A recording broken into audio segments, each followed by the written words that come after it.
Today we're going to be talking about what you can get for £200 at Camera Centre if you want to.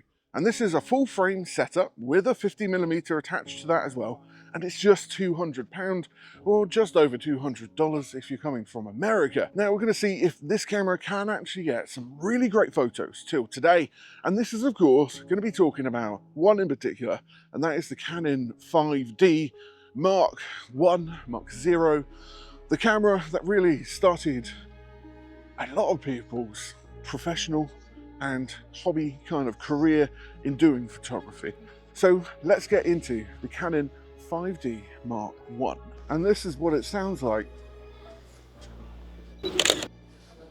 Quite a unique shutter. Now this camera isn't perfect, so before we get into the specs, let's talk about the ergonomics. So this is before the time when cameras and their settings, menu systems were really thought out to the nth degree. Now this particular one is used, and we have actually got this button extender slash, back in the days where you wanted to use an EVF, but there is no such thing as an EVF. You actually slotted it on top of here, and it just allows you to view the images as you're taking them a little bit better, because the screen on here is not particularly fantastic. Now we go to the front. This is of course a DSLR, so as you can see there is a mirror box there, and we've got a nice nifty 50, which is one of my favorite lenses ever made because it's cheap, it's got great glass to it, and it just takes some really good photos. Don't even know if it is glass. Now, of course, this is back in the day where a 4GB CF card powered the camera. And even before the days, if you are a Canon shooter, even before the days of an LPE6 battery, look at that. The camera itself still is kind of like working out its ergonomics. It is relatively comfortable, and you've got to admit, Canon in general are quite comfortable cameras to use in general. But before we move, to access the aperture, you need to turn it on here and then make sure it's switched there to turn the aperture. Your shutter speed is up there. To access your ISO, you just need to click it, and then you can move that there as well. I'm going to be shooting onto ISO today because it is relatively bright, and just, it's pretty. It was kind of my dream camera a long time ago. For 200 quid, you can get this entire setup, which is interesting, especially when it comes to camera intelligence, which we're going to talk about now. And this was indeed before cameras were intelligent. This doesn't even have video. It doesn't shoot crazy fast frames per second, and the autofocus is, well, before autofocus really was absolutely crazy. But it takes photos, it focuses fast for the times, and there's just something about it that's nostalgic. And when it comes to the colours, we'll talk about that a bit later when I've actually edited the photos. This camera isn't perfect. No, for 200 quid you're not looking for it to be perfect. But is it fun? Is it something that could get you into a hobby? Is it something you could get for your family member that wants to get into photography? In that respect, it's in a nice, much nicer kind of like price for day-to-day shooting. Going on holiday, you want something that you could lose if you needed to, and it's a camera that started things for a lot of people, especially when you consider the other parts of the range. For example, the 5D Mark II, which was the beginning of independent cinema. The camera allowed you to get these cinematic kind of footage without necessarily paying a ridiculous amount of money. The 5D has a legacy, and it's continued to have a legacy throughout the generations, and there's just something about this that's fun. Yes, it's more of a camera that you wouldn't necessarily use as a primary shooter these days. But so let's talk about some specs, shall we? This camera has a 12.8 megapixel full frame sensor. Back when megapixels weren't particularly fantastic and ISO performance was starting out, this camera still was able to create some amazing images. And we move on from there, and this has a Digic 2 processor. I believe it's on 10/12/8 or something at the moment, which for its time was actually reasonably powerful. The camera itself doesn't have ridiculously high specs, and you're not expecting that, right? You're not expecting that. Other things it has is a 9-point AF system, which are the 9 points that are down the viewfinder, and if you want to focus on those particular points, it's bang on. But with cameras these days going with 800 points and AI powered autofocus, this remains charmingly unintelligent. And not only that, with most screens being 3-inch on cameras at the moment, this has a 2.5-inch screen, and you can see the photos. Do you know if it's in focus? Do you know if it's bang on? No.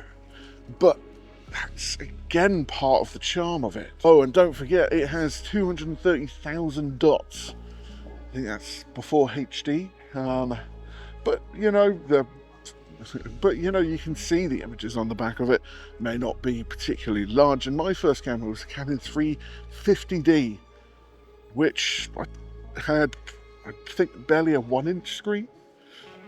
This does have a bigger screen. Again, this is for that professional market, so seeing the photos was relatively important, but not massively important. And like most DSLRs, this relies on an OVF, so optical viewfinder, so what you see through the lens is what you get to a certain extent. I mean, in this day and age, we rely on mirrorless cameras more and more, and that's how we take photos. We can see what the image is going to look like at the end of it.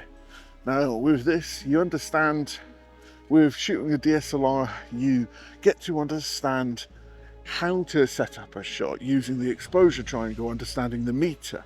And it's one of those things that allows you to learn how to be patient doing photography and ultimately get better. I think DSLRs are a really great kind of proving ground for your creative capabilities. Oh, and you've got a mad 3 frames a second on burst. Let's see if we can turn that on, because that just sounds like it's going to be overly satisfying. Here we go.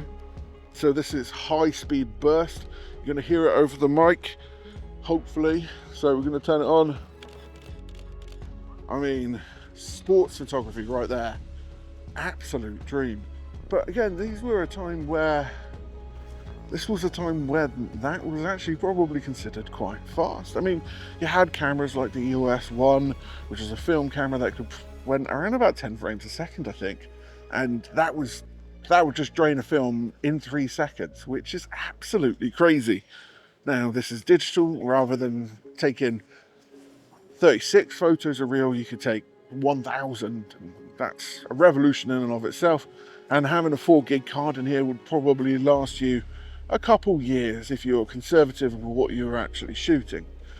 I mean, its physical dimensions aren't anything to scream at. It's a big old camera, at least considering what you'd expect out of a camera in this day and age. It does the job. It feels quite nice in the hands. It's nice and big. You got to watch out for what one you get, because every now and then you can get ones that the rubber is decaying and it can kind of just like end up spreading all over your hands. This one is actually in pretty good condition. If you are interested in some of these older full frame cameras, make sure you go check out cameracenteruk.com. Go over to the used department, because you can actually pick up some really great deals. And if you're looking to get a full frame camera for a fraction of the cost, these older full frame DSLRs, they're just great. They're a lot of fun. You know, it shoots raw. Its dynamic range is kind of like mid. It's nothing to what you'd expect out of a mirrorless camera these days. But again, doing this and the images that come out of these older sensors, these older processors, these older cameras, they just have a unique flair about them. They may look a little bit filmic, and if you go for the right used camera, you can actually get these things called CCD sensors, which have an entirely new, different kind of color balance to them as well. It's fun trying out these new things. You can get so many good, great shots out of it. And well, there's nothing like something that may be a little bit old, yes, but still has a lot to give you. If you like photography, you don't want to spend too much money on a camera, full frame camera, then the 5D is ultimately an absolutely awesome purchase. Make sure you do check that out on cameracenteruk.com/used, where we have some amazing deals at the moment on some really great cameras. And if you want to do full frame photography, then you know where to go. Hope you enjoyed the video. I've loved this camera to pieces today. And do you know what? I might actually get it for myself. So you might not see it on the used thing. So don't go over to the used. It's going to be mine. But without further ado, if you like the video, put in a comment down below. I hope you've enjoyed it, and I'll hopefully see you next time.